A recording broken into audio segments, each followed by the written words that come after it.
So, gosh, here we are, mate. Back again. Back in the hot seats. That's right. Is it my tummy a little tight? No, I know. I was thinking about this last night. I'm thinking about this morning, and yeah.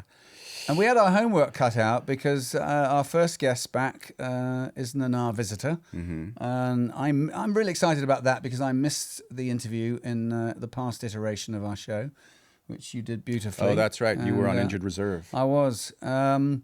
But so Trinneer's coming in ostensibly to talk about, a real historical document that she's written here. Yeah. About the women in Star Trek through the ages and through the lens of Star Trek, the TV show. It's 280 pages. Yeah. Much. No, she investigates thoroughly her topic and does it exceedingly well, and it's beautifully written, isn't it? I'm thrilled to be able to talk to her about this. Yeah. There's so much in it that I learned. Yep. And also began to look at in different ways. It does. Yeah. I mean, as Roddenberry set out, he wanted it to be a people show, and he wanted it to be a mirror up to people. And the way he got away with it in 1964 or whatever was by putting it in space. Yeah, that was somehow camouflaged it for the suits that might have knocked that show down had he set it in an office on, Madison Avenue. Yeah, exactly. So we're looking forward to it and hope you enjoy it. Yeah, sure. Nanu. Please, this is what we call our call to action. We really need your support. I can't say it any more clearer than that. So please find us at the Decon Chamber on YouTube and on Spotify, and Apple Podcasts, and thedeconchamber.com. Yep. But the best way you can support us, really, is to become a Patreon member at patreon.com. And for a small amount of money a month, you can help us keep these lights on and keep this show going. We know you love it. So please step up and help us do that. And join us Sundays at 11 o'clock Pacific time on YouTube for new episodes. And we've got some great ones coming. We sure have. So pay attention. Look at the website. It'll let you know when we are starting. So we can't wait to bring it to you. Thank you, guys. Hey, guys. Connor here. Hey, Dominic here. So we have a new segment at the end of our show. It's going to be called, Dominic just came up with this, by the way, the Tricky Trek Trivia. That's right. We are going to be asking unique, obscure Trek questions, and the winner receives 9 out of 5, 9 out of 10. Is it a Jackson? A Jackson. Yes. So the first one to email the correct answer to the deconchamberpod@gmail.com with your address will get that Jackson in the mail. Not mine, but and who knows? It'll be a Jackson. We may show up for tea too. Yeah. It'll be fun. Looking forward to it. No. Cheers.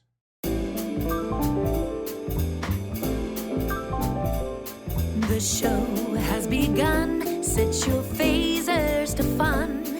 You're guaranteed for a trip. Slip into the decon with Connor and Dom. It's the Decon Chamber. Ladies and gentlemen, boys and girls, Trekkies and Trekkers, welcome back to the Decon Chamber, Season 2, Episode 1. As always, I am with my dear friend and co-defendant, Dominic Keating. And yes, Your Honor.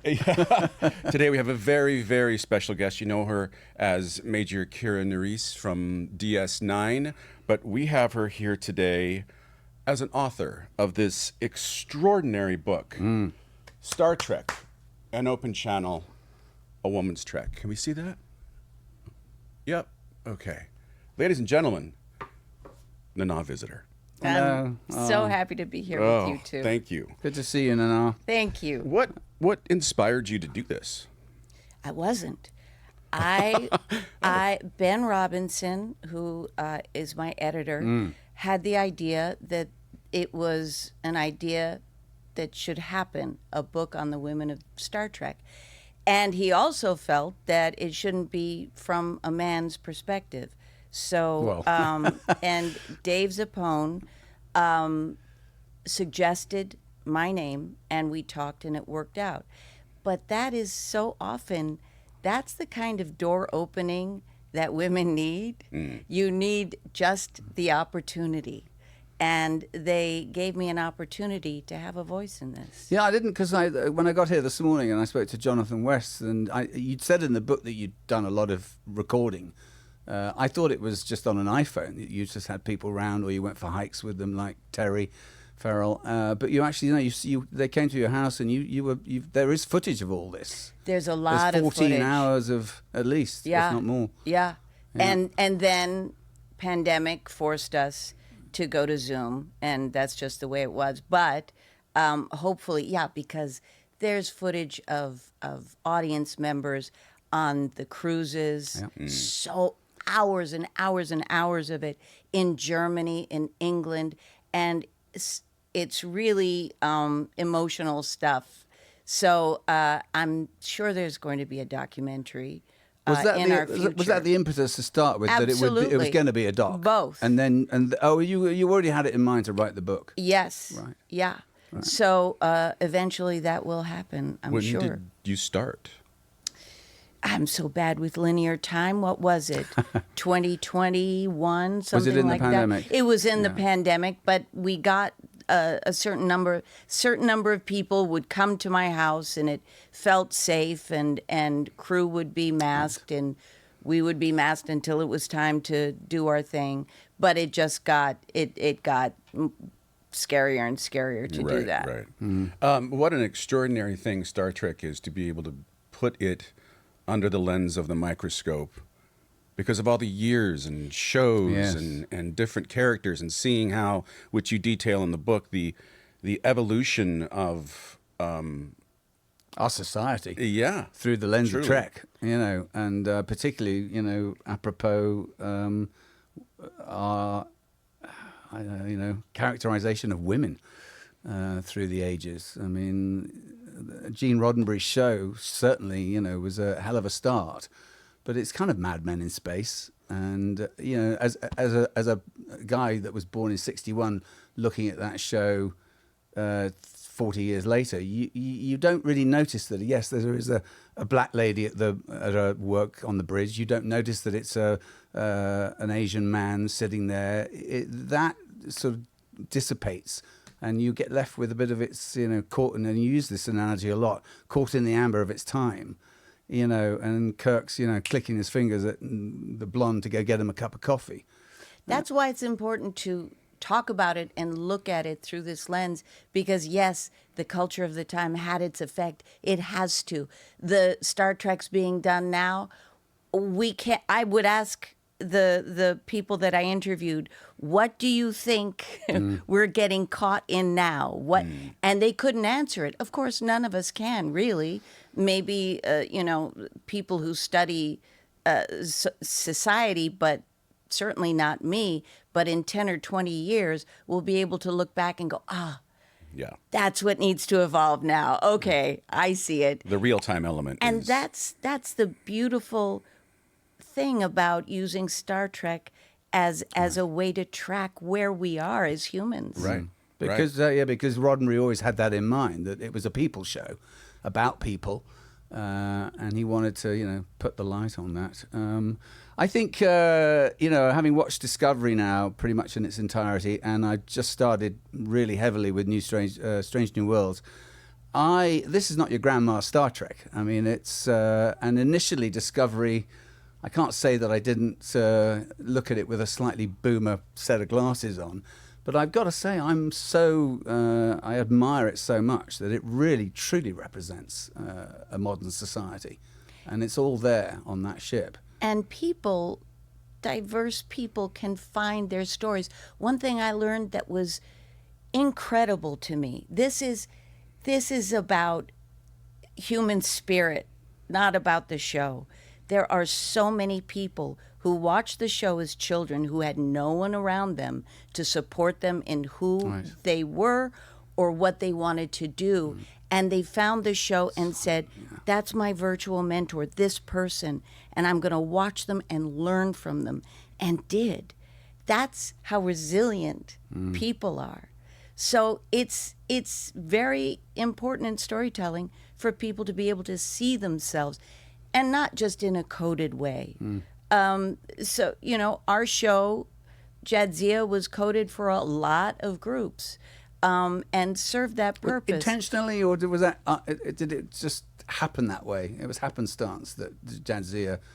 Did they see it? Did the audience find themselves in her, or was it written in a way that they thought that might happen? I can't answer that because, but you know, Ira would probably, you know, say, look, we were writing so fast and furious, but you know, there's such a thing as subconscious bias, and when you're writing fast and furious, how you really think comes out. And what he did for me was write a full spectrum woman, more human than any other character I'd ever played.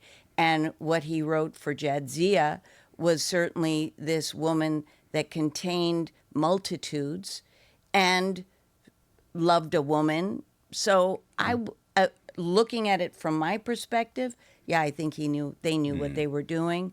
And you were left alone, as it were. They were left alone. We were left alone. Somewhat. Right. We were left. Paramount was looking at Voyager. They were. Right. And I'm sure that my character wouldn't have gotten away with what she got away with if they had been paying closer attention. Well, you know, you did not have any sort of heels on initially as Kira, right? And then they were like, stop walking like John Wayne. I love that John Wayne story. Yes. Rick Berman called me up and said, you got to stop walking like John Wayne on the promenade. And actually, I did go back and look at John Wayne walking. He doesn't walk like that. You did a pretty good John Wayne? No, actually, there's a lot of hip movement with John Wayne. It's not necessarily. He sachets. I'm just saying. So you know, but the thing, you know, that's the thing that we're not a monolith. Women are not a monolith. Women walk differently. I have always been athletic. I do walk. If I can, if I'm not in heels, I walk fast and furious. Right, yeah. Right. I thought it was fascinating, the story that you tell about, you know, driving in your car. You've got 5 different costumes for your day of audition. I never, ever did that.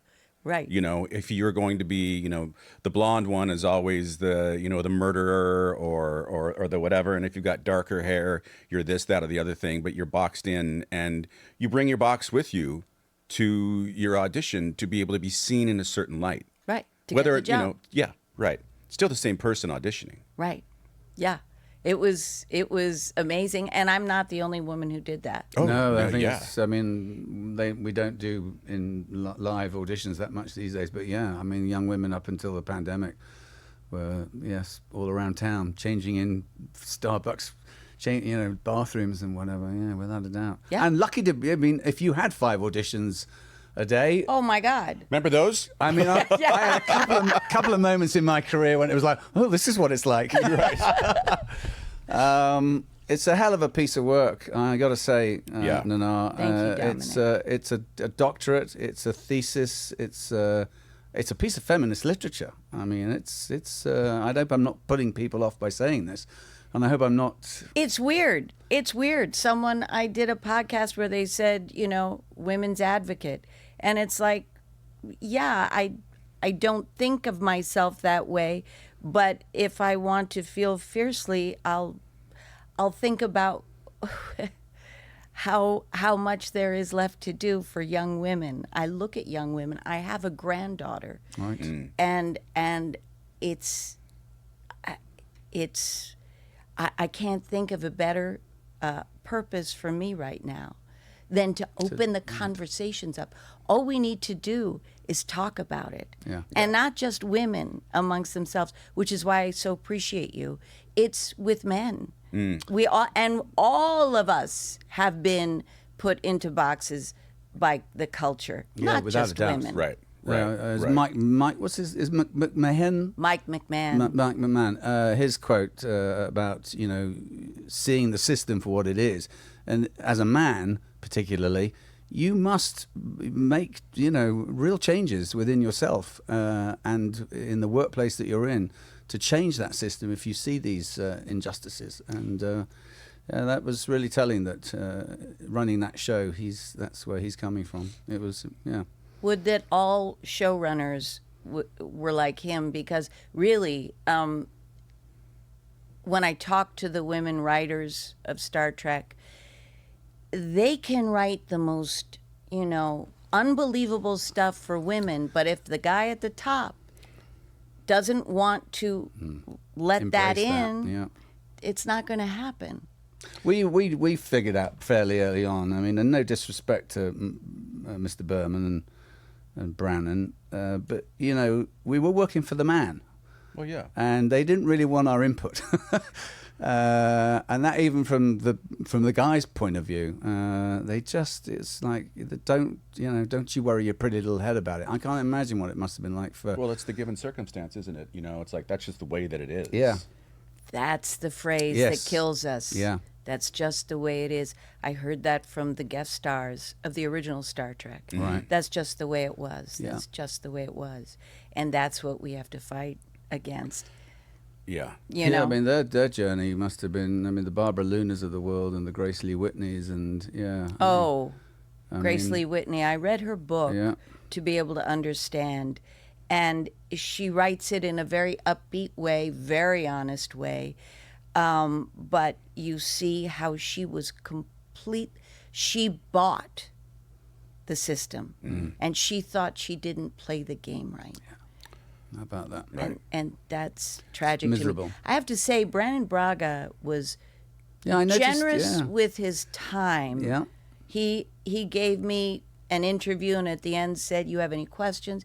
And he was very open and honest about the experience of Enterprise and where he was emotionally starting that show. So we don't come off too well in in the telling of it. I suggested to him that we did it in the decon chamber. We all did it in our underwear. I wonder how that will go down. Yeah, exactly. Something I found really, really interesting, which I'd never heard of before, which is this Bechdel model. Bechdel, hey, Alison Bechdel. Yes. Yeah. And were you able to sense from, say, the beginning of Star Trek to where we are now, the variance in what has happened and what had happened? Oh my gosh! Certainly in Deep Space Nine, we started passing the Bechdel test. Right. Consistently. It wasn't. Can you say what it is? Yes, it's that two women having a scene together talk about something other than a man, that they have a name. Yes. That makes a difference. It's a low bar. It's a low bar. It's a They must be really low named bar. characters talking about something other than the boss, Right. or another man that they broke up with, or something. Right. So and we started passing it. Of course, Voyager did. Enterprise. I think it. How did you feel about what I said, that it was supposed to be an adventure show Yes. for the guys? Yeah, I mean, that was given that it was this prequel and that this was our first faltering steps into space without the Vulcans completely, keeping us under their foot. Look, I was aware that. I mean, I always knew the decon chamber scenes were gratuitous and silly. But they even let John Billingsley do one for. I will note this: they didn't put Anthony in there, and he was ripped. Still is. Isn't that amazing? Yeah. They didn't put a black man in the decon chamber scenes with his kit off. Very interesting. Yeah, I always noted that. And he was the most fit of all. He was pretty cheek, and I looked at the pint and went, "I'm going to the gym." Yeah. So, but our show definitely was trapped, and I think, as you just said about Brannon, I think emotionally, he was in an odd place because he was just about breaking up with Jerry. And needing a break. He must have been worn out. 15 years. Can you imagine? They'd already done 15 26 episodes a year. How many times can you go to the well? No one one does that anymore. 26 episodes. right. They go, oh, I've done 10 episodes. Discovery people are like, I can't imagine doing 26. But there was a culture there that was still in court. Yes. Hamstrung by its own. Yeah. I think the example of Linda's character, Hoshi, and she falls through the ceiling, and suddenly some snag took her top off, and it was almost. And there's Justin Timberlake, right? And as opposed to, say, Jolene's character, who really got to kick butt, Linda never did, and so she was sort of boxed into that particular place that we'd made strides from, but we seem to sort of fall back into. I'm looking at this, of course, in hindsight. Oh, yeah. You don't see it at the time. I certainly didn't. Right. You see it in hindsight. But Linda, her presence there as an Asian woman, was so important. Yeah. And there were two women there, and they went on the adventures too. That was important. But as Brannon told me, they thought they had won the war with Janeway, with Janeway and Voyager, and as we see, the war's never over. Not in that respect. No, In fact, it was isn't. a step back, wasn't it? It Yeah. was. I slightly. think they went back to like the war films of the 60s instead of really where Shatner's crew was supposed to be in the future. Right. They just went back to the culture of the original Star Trek instead of the concept of the original I think you're Star absolutely Trek. right. Yeah, I think I that's agree. spot on. I agree. And some of the episodes were clunkers on account that we arrive at another planet where there are Nazis running the show and we sort their shit out. Job well done. Go. The chaps did it. Right. And off we go. Yeah, I know. I always hoped, a bit like DS9, that our cast would be the thrust of the show, that it would be the relationships between us that would be the meat and potatoes of the show. And it unfortunately, it didn't become that.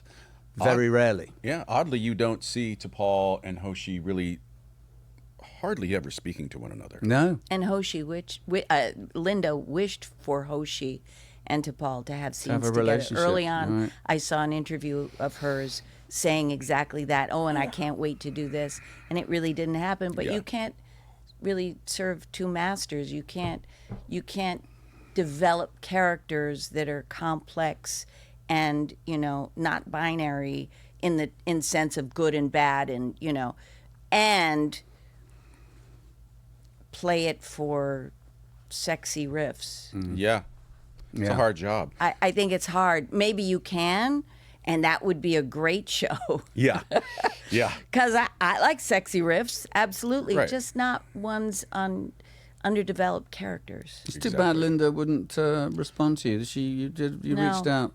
No. I wondered about that in terms of you got so many people, so many women to talk to you, and some, notable people didn't Marina. have any interest. No. No. Do you know why? Marina told me that she wasn't interested on anyone making money off her back. Yes, I've heard that in recent times. Yeah, and you don't make a book for money. Yeah. Yeah, right. Not your first book. That's for sure. Right. But yeah, and maybe I can only speculate, and that's probably silly to do.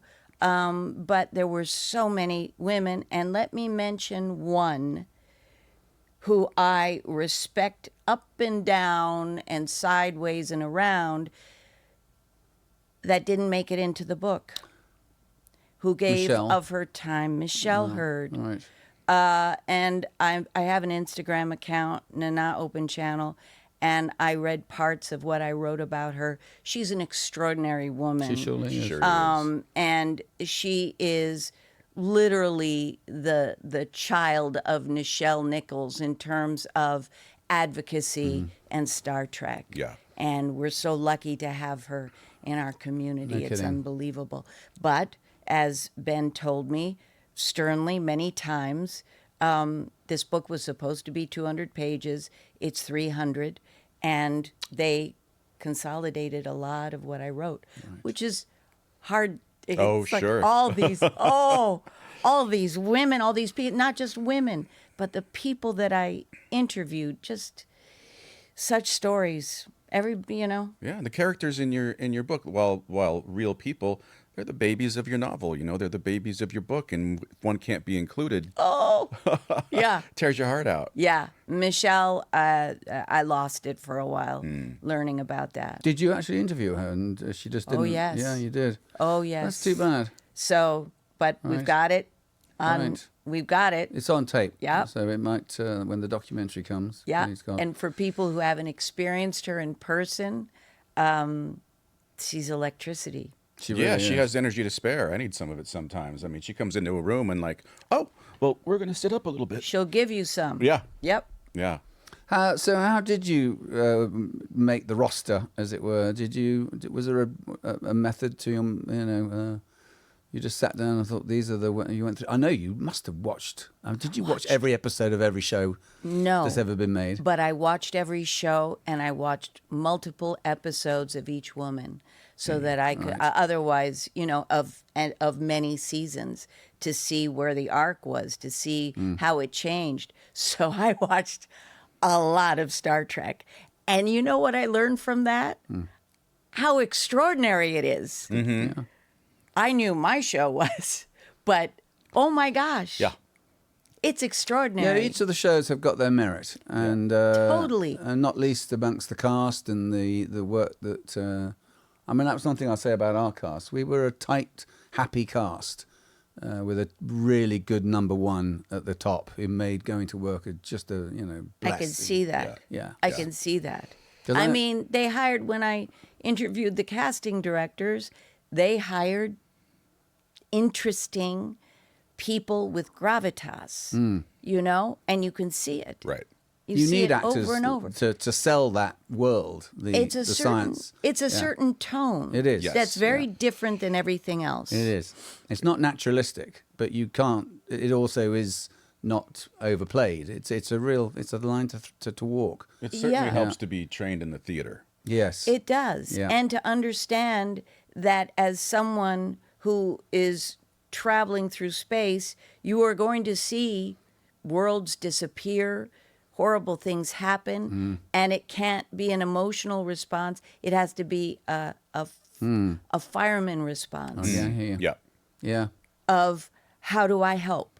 What do I do? I can't melt into tears and feel empathy. Got to go past empathy to this place where I can act. Yeah. Right. And it takes that kind of person to understand that. Yeah, exactly. And also, Michelle Herdman, she was on before, spoke of, and this was part of the SAG strike.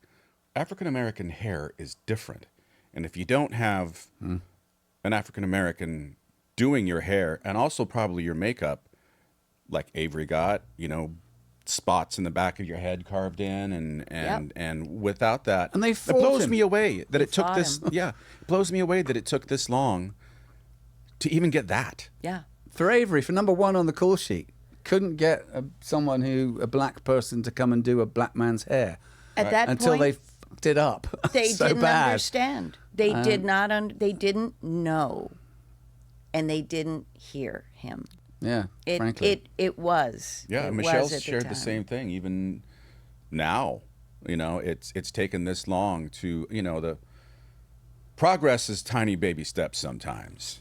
It is. It's a slow drip. Lord knows Yeah. he had a small village on his head every Friday.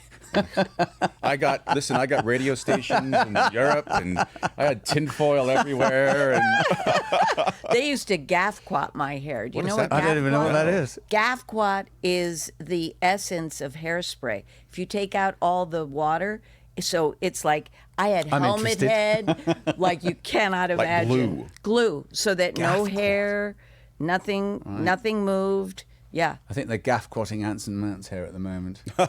Apparently, his hair's got an Instagram account now. Really? Pikes Peak. Oh my God. Let me tell you something that I heard about him and the show that shows you how far we've come from the 90s. When I gave birth to Django, Siddigs, and my son, Django was born just before midnight, and I think Sid's call was 5 a.m. on the beach. They were doing location work. And he called and said, "Can I be a little late? I've been up all night. New baby." Nope. Right. Show up on your call time. That's it. Yeah, they were ruthless about that. They were ruthless. And now here's the unbelievable shift. I was interviewing someone, and I was talking about the new season, and they said, mentioned, Anson's not in the first episode. And I was like, what? Why? The lead? Well, he's on, he just had a baby so leave. He's on leave for a week. Right. God bless. Things have changed. Yeah. And I mean, you were back to work how soon? As soon as my work on the next show was ready. They may have pushed it back a bit, but it was like 2 weeks. I don't really remember, but it was fast. Yeah. And I was, again, very clearly, this is on me. I was so scared that I was going to compromise my job. Yeah. And I was in labor on set. And I would go behind the scenes, didn't tell anybody, but go and have, contractions, and then go and do the scene. That's on me. That's how little I trusted that my place as a pregnant woman on set was safe. So, Did you ever feel that you could have talked to your manager or agent at that time to be the bad guy for you in that respect? That they could call up production and go, my client. I mean, there's a terrible story about your agent taking you out to lunch that you might want to get to too in the answering of this question. But did you ever feel that you had that they had your back? Absolutely not. No. When I was 18 years old and absolutely in a situation with a famous director on a movie I was doing, I told my agency and said, if he's going to be in looping, because they called me for looping, and I thought I'd never have to see him again. I was 18 years old. And I said, if he's there, I'm not going in. And they said... Because you'd been the whipping girl on that set, hadn't you? Whipping girl, yep. And they said, you will be blackballed if you don't show up. And, of course, he's going to be there. And shut up about this. Yeah. It's the blackballing that's the fearful ugly. bit, isn't it? Yeah. Very ugly. Yeah. And even with children, I know, I hopefully this has changed a little bit. Both you and Kate share the stories of, you wanted to go home for a couple of hours to check on your sick child. I don't think you lived far away. And, and then the first AD at the time, I don't know who it was like, no, of course you can't. Not only that, but said... You should have thought about this. Yeah. before you took this job. Yeah. Right. And it's like, it's on you. The message is, you have a problem. You're a mother. Now it's your problem. Solve it. I'm not helping you. I'm not... even if she had couched it in a way of, oh my God, I would love to do that, but... Yeah, right. The message could be the same. Right. That's worthy of note that the first AD was a woman too. Yes. Yeah, you just shut it down. Yes. Yeah, and you know why she shut it down? Because the guy above her is going to take her head off. Yeah. That's right. Yeah. That's it does. right. It all trickles down from the top. I totally respect being there for a job. I understand. And it's not just actors, it's scientists, it's every woman who contributes to this global community we have. that needs some kind of solution. I asked all the scientists in Germany, what do you do about childcare? Oh, well, you're on your own. Really? Yeah. And if you decide to have a child, usually you're going to take time off and your career slips down. Right. Right. And people who don't have children go up. And that's a shame. These are some brilliant minds. We need them all.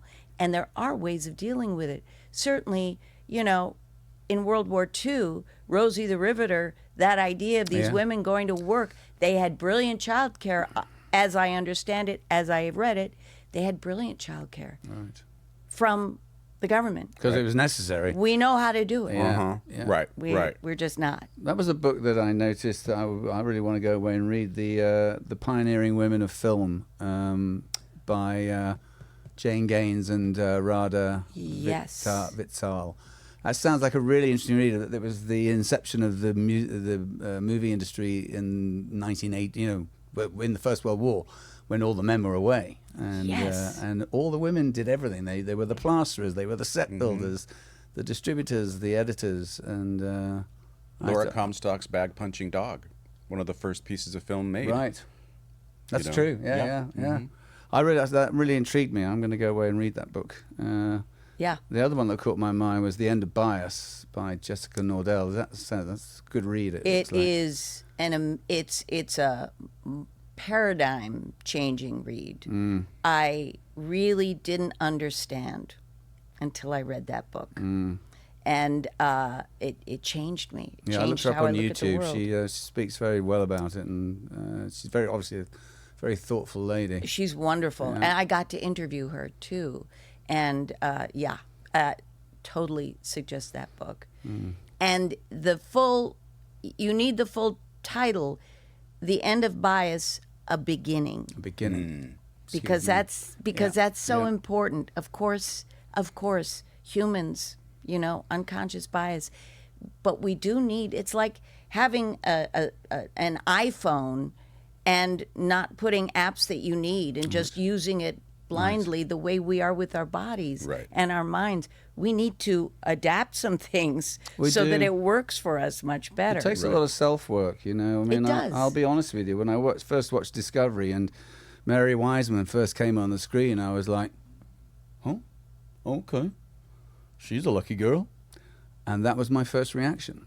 And because she doesn't fit the norm of what you'd expect someone on a show like that to look like. And I had to have a chat with myself in the gents.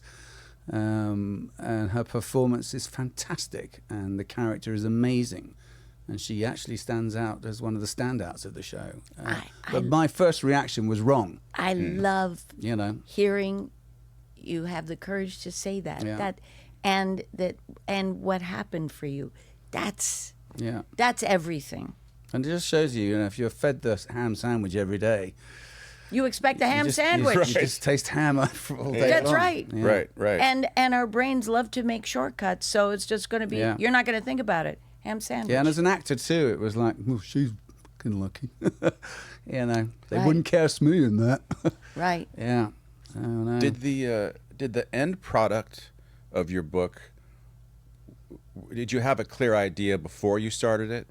So no. Were the interviews the influence that sort of focused you into what wound up being this book? I think the interviews, every time I came up talking to someone like Andy Kindred and going, okay, I'm not understanding bias. Obviously I'm missing something. I have to go read a book. And I would educate myself. And then I'd talk to a young woman and go, I don't understand what young women are thinking. I need to go read something from a young woman's perspective about this subject. And I found Jess Zimmerman, Women and Other Monsters, another excellent book. I kept, in an autodidact way, teaching myself what was missing. So that served how I grew with the book. My early interviews will make me cringe, I'm sure, where I don't know how to I have so much to say myself. I don't let the other Right. person talk. I hear. Right. That was an arc for me to learn how to listen better instead of try to tell them what I wanted to hear. Right. That's what my mum always used to say to me, Dominic, God gave you 2 ears and 1 mouth. And he meant it in that proportion. Great saying. Yeah. I love Take it on. near the end of the book when, or throughout the book, there's a couple of quotes. There's "Do it for Beverly." I didn't realize how important Beverly Crusher Huge. is Huge. to a young woman's ideal of what they can be in their journey. But it wasn't just her. It was Deanna Troi. It was you. So many different new archetypes were coming in to Belana play. Torres. And Yeah. And it was amazing. I've heard recently from a lot of people I just was in doing a convention near a military base. So there were a lot of military people coming in going, you got it, and I appreciated it. And of course it was post-traumatic stress. Right. And that gave them, so my character was for both men and women who were traumatized by war. And that's so interesting to me. And I didn't know the term post-traumatic stress, but I knew why I was doing it. Back when you were filming, PTSD, Yes. You won't even go with the disorder of it, will you? No. No, I noticed that was no, and rightfully so. It's just When you, I heard a Navy SEAL say once, and there's a certain part of it that probably isn't mechanically true, but it touches my heart. He says, when you see things that are ridiculous, whatever response you have is not ridiculous. When you go through things that are inhuman, you can have any response you want. And it's that allowance of not feeling like you have a disorder. Because, of course, I had it, have it, healed from it. But so I speak from my experience that you feel stuck with an identity as a disorder, as opposed to I had a reaction because of something I went through. In some ways, it's helpful. It's therapeutic, isn't it, to have that escape to I have a whole to concentrate and focus on being on something else, but actually being someone else. Yeah. I have a whole theory on it, but that's another podcast. Right. That's way too. Yeah. I mean, as actors, I mean, we kind of like that, and it's when you find it as a young person. If you're, I was about 8 or 9, I think, when cast in a school play, and it's a moment in your life when you go, oh, I can be me. Yes. It's Mary Wiseman showing up as Tilly. Yes. On Discovery, and she has agency, as you say. She has the freedom to just be herself. However, it cost her. Yeah. Because she got a lot. Miserable. Yeah, she got a lot of attacks. Hate mail, basically. Yes. Yeah. And it was,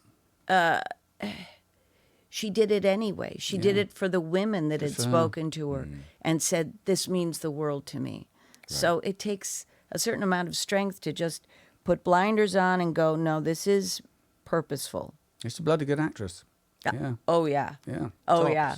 Yeah. I think I say in the book, and if I don't, I mean it, she is why AI will never take over. Yes, yeah. Because I really liked that. her level of humanness is just...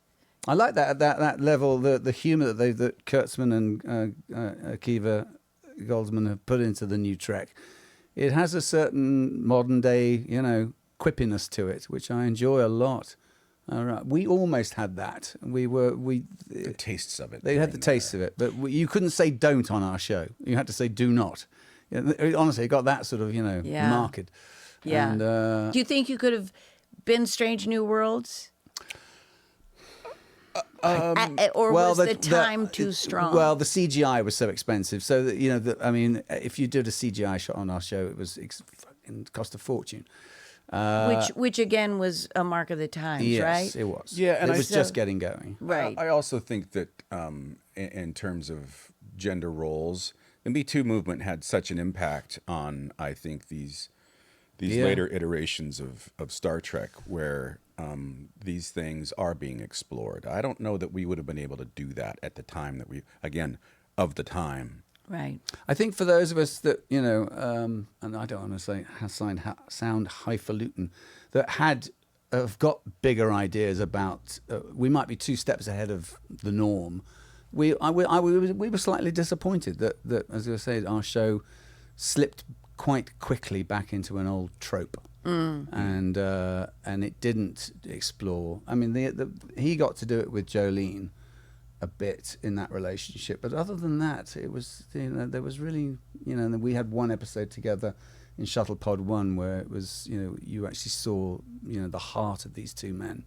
But other than that, they didn't dig too deep. It was, you know. And yet you have people who are dedicated to this show, men Oh, and yes. women. Yes. No kidding. Yeah, I mean, let's touch on a bit of that at the back of the book. The women that you cite that were so heavily influenced. I mean, Chaplain O'Malley. I found her story absolutely fascinating and moving. Tell us a bit about her. It was, I can't believe I got to talk to Chaplain O'Malley. It was arduous. She came up to me at a convention and she had her military dress on. And she told me, you know, I work with people who I don't know if they're going to last or if they're going to kill themselves.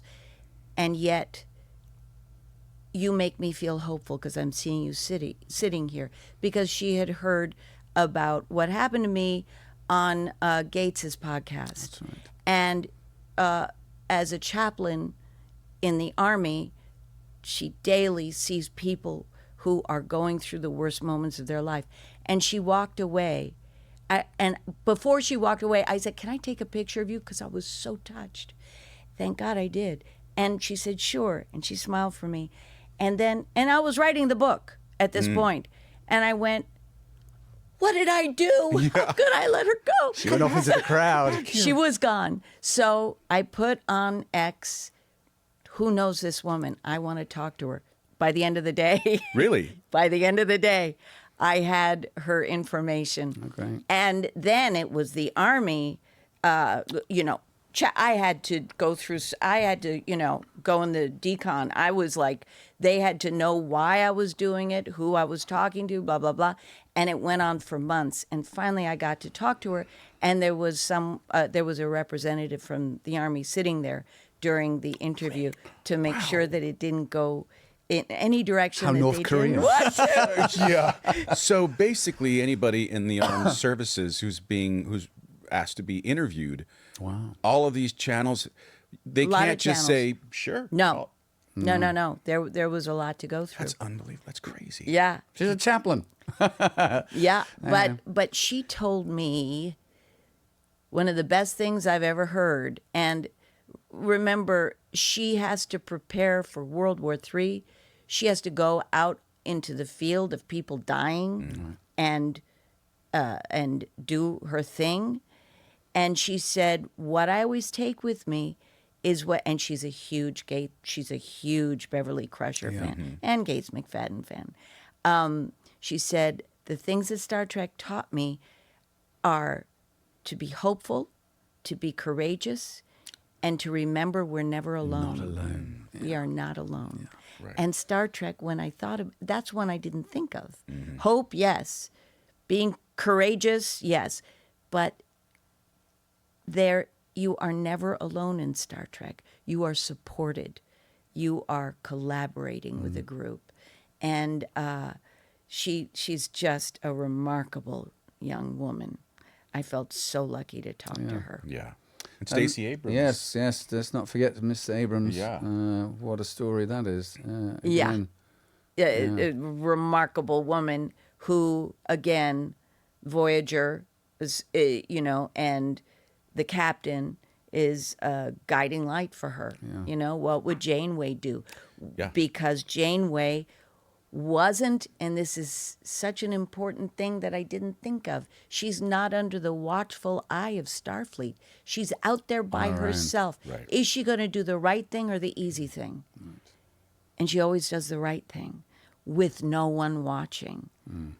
And that's what really resonates for Stacey Abrams. Do you think that Janeway's character, like, is there a point that you can look at and say, this is where it changed. This is where it began to representation started to occur in Star Trek.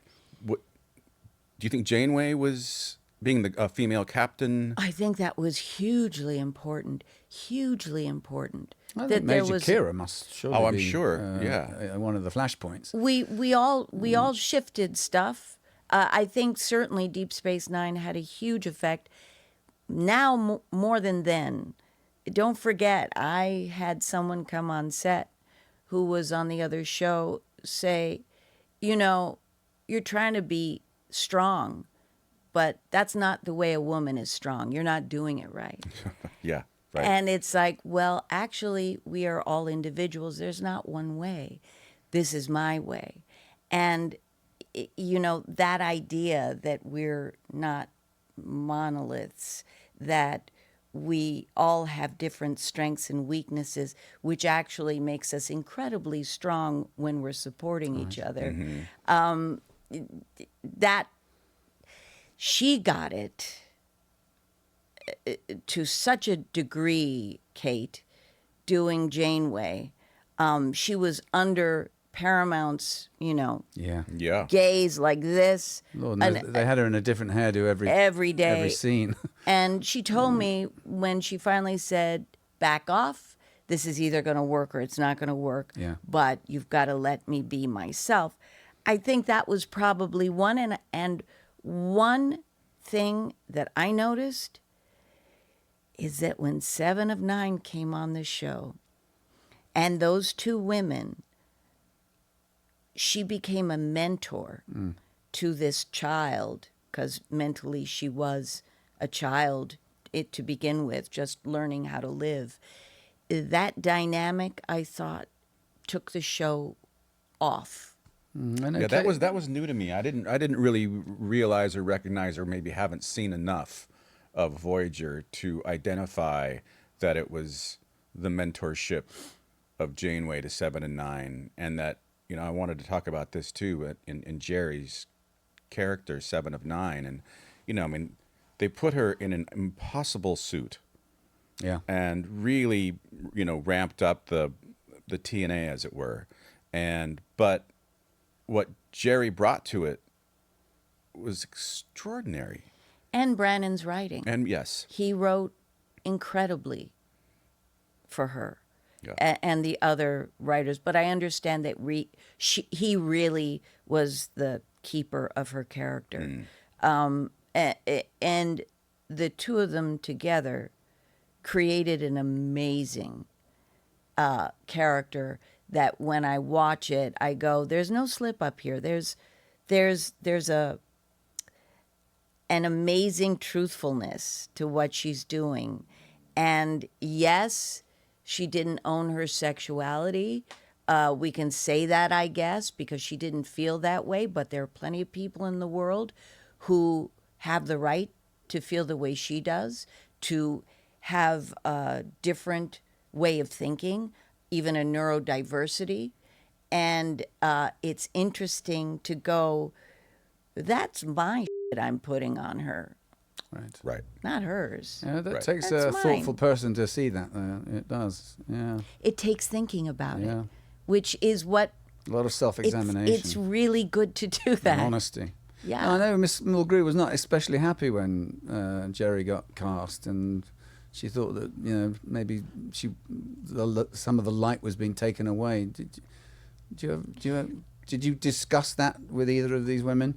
No, that was off the table. But I will look to the 90s, and it was the first time of 24-hour media. Right. And if it bleeds, it leads. Yeah. And this demonization of women, people were scared. Things were changing drastically. Women were coming into the workplace. And what did that mean? Less jobs for men? Right. For the wives at home? Is this a threat? And there was a, Crystal and Alexis thing on TV very Right. much. There was the good girl and the bad girl. And the bad girl had power and was on her own, had her own money. That's scary. Can't control her. Right. The good girl was married and did what she was supposed to do. So women, I think, and certainly in Hollywood, I felt that way about Terry. She came on the show and I went, she got hired after everybody else. And I Yes. went, sexy box is filled. That's not me. Okay, I don't have the power here. We were trained that way because that's the way it worked. Did you feel it was a threat? Did you feel threatened? I felt like, Or yes, of less course. in power? Yeah, I felt she's got the power, not me. Yeah. And it wasn't Isn't that until something, is it? years later Just that the we talked knee-jerk about reaction. I was the chick on this show. Yeah. it. The knee-jerk reaction.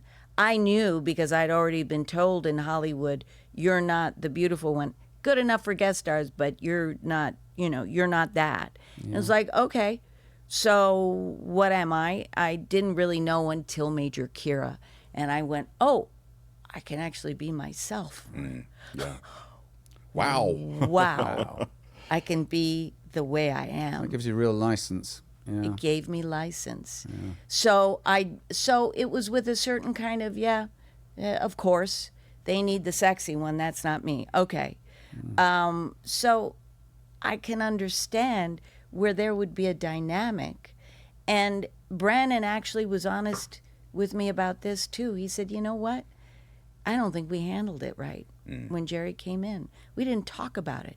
We didn't say what our Right. plans were. And that would have made a big That difference. was the culture in that building. Dictum came down from the top. That was the culture. Yeah. And when Michael Dorn came on our show, Yeah. I learned about it at a convention. They said, you? how do Right. you feel about Michael Dorn coming on the show? And remember that Denise Crosby, if she looked over her shoulder, as her character, there was Michael Dorn. Yeah. And then he eventually took the role over. So, of course, when I heard that was my threat. Yeah, that was ballsy of Denise to just walk away from that job. It was. Yeah. That's Ballsy right. of Michelle Forbes to not take what became your job. Yep. I mean, that takes guts. It takes guts Yeah. and health and good boundaries. Yeah. And I didn't have that at the time. And also on the other side of this, in the interview with Terry, she talks about the box of just being the pretty girl, and you can't get out of that. That's right. It was very, very difficult for her to do that. And in fact, when, she was given, look, I was never very good at the gobbledygook either. But, Yeah, technobabble, which was always hard for me. But then, she began to feel like she wasn't any good. She must have felt that energy, that, oh, yeah, she's just a pretty girl. And then someone said, no, when she had her acting coach tell her, you just have to work on your lines more. Yeah. Just need It's not that some- you can't do this. Something that a mentor on set could have done. Yeah. Yeah. And do we mentor each other? Did Terry and I talk on that level? No. Right. Who could have done that on that set? Me. Yeah. Yeah. Oh, you've got a baby at home. You've got 8 pages of dialogue. Yep. Haven't You're in slept in 7 You're in weeks. every scene. Yep. Yeah. It's. I mean, But it wouldn't have taken that much, but I didn't think about it then. I didn't think about mentoring other people, other women. And believe me, it's utmost on my mind regretful, now. Right. Utmost on my mind. How do I help? What do you need? Right. Do you want it? That's a very important first question. Right. Because you could be a pain in the ass otherwise. Yeah, exactly. But what they did with Terry, I mean, she had, and Ira told me, it was kind of impossible. You're a brilliant hundreds of year old man. Yeah. Inside and woman and this and that. How do you play that? Right. You tell people that, but you can't play that. And they learned later on that what you do is you show people. You show her with Klingons in battle and show the different lives and the different information. And that's when Terry blossomed. And she really does. I mean, she's very, very good on that show. Her acting is impeccable. Yeah. And, I hope I don't sound like an old fart when I say this. Not hard to look at, So, Stunning woman. And Yeah. to this day. yeah, Yeah. to this day, an enduring beauty. Yeah. I think it would be remiss of us not to talk about some of the Jerry Taylor, D.C. Fontana, some of the writers, for the women who wrote this show for so many years. And the fact that, D.C. had to go as D.C. and not, what was her name? Dorothy? Dorothy yeah. Fontana. That she wouldn't get scripts looked at. Yeah. I didn't get to talk to Dorothy. She was, obviously gone, but I did. It's almost more instructive to talk to the writers, the women writers and the men writers who worked with her. And to a person, they had the most respect for her and for Jerry. And what she did on Voyager made a huge impact. The way she ran a writing room was all-inclusive, any ideas, no ego, nothing's wrong, just say it. It doesn't matter who you are, come out with it. Right. There wasn't this hierarchy, Right. Because a patriarchy and a matriarchy, to me, neither one really works historically, but this open channel does, where everyone is heard, and then she would make the final decision. Did you have female writers on DS9? Not that many, but we did. Really, yeah. Yeah, and I believe one woman director, Kim Friedman.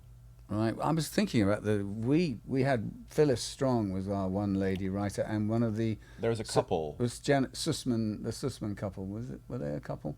No, that was I forget their names. She was, I think, redhead, sort of small, very gosh, yes. tall husband. They were a married Yes. couple, but no, and Phyllis didn't last. No. And then directorially, I was really struggling to think, other than Roxanne Dawson coming back, I don't know that we had another lady director for the entire 4 years. Ugh. I mean, it really shocked me just to think that through.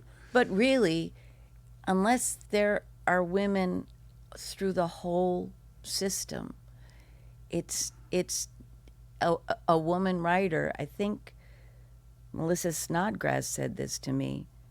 You can write what you want. It's not going to get through unless the top person is going to open the door for you. Mm-hmm. Extraordinary, isn't it? And there are much more female writers in these newer iterations. Oh, yeah. Yeah. There's and Directors. producers and crew members. It changes the whole atmosphere. Right. For sure. Yeah. You can only imagine what the black actor feels like, or the black actress, if I can say that, to feminize it, and how stuck in the mire of that nonsense they are or have been. Yeah.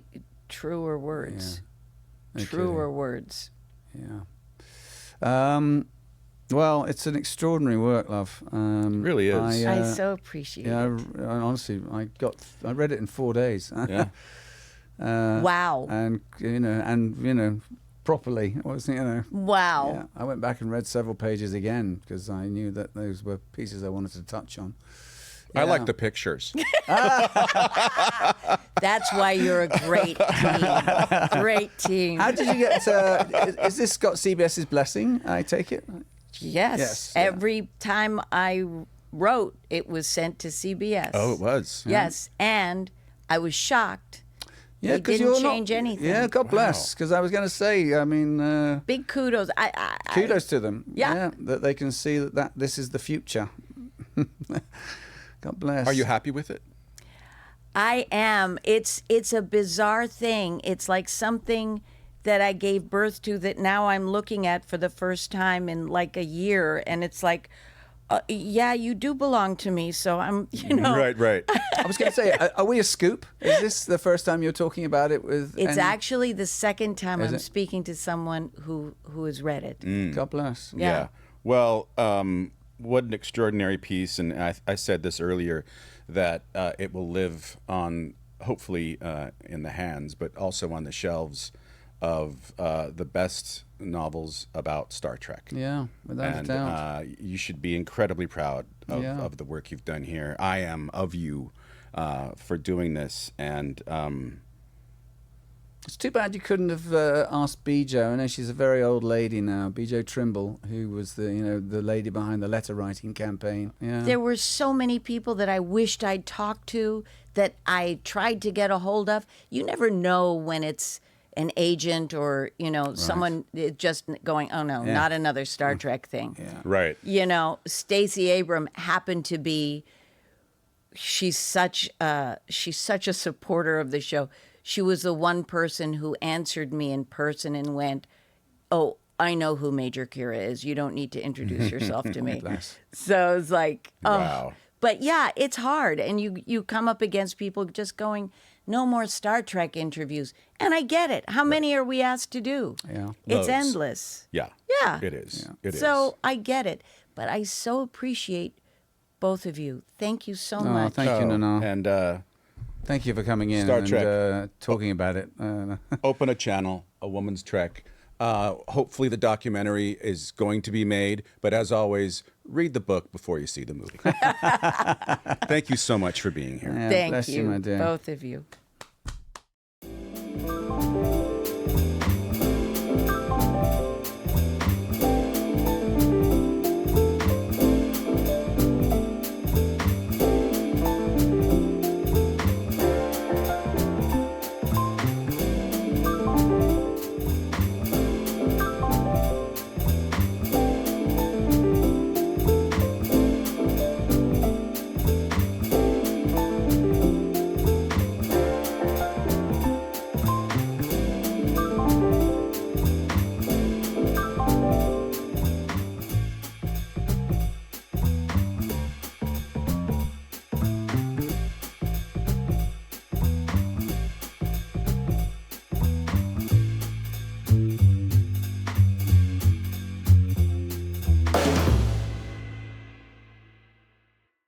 So, our trivia question for today is, What was the unusual property?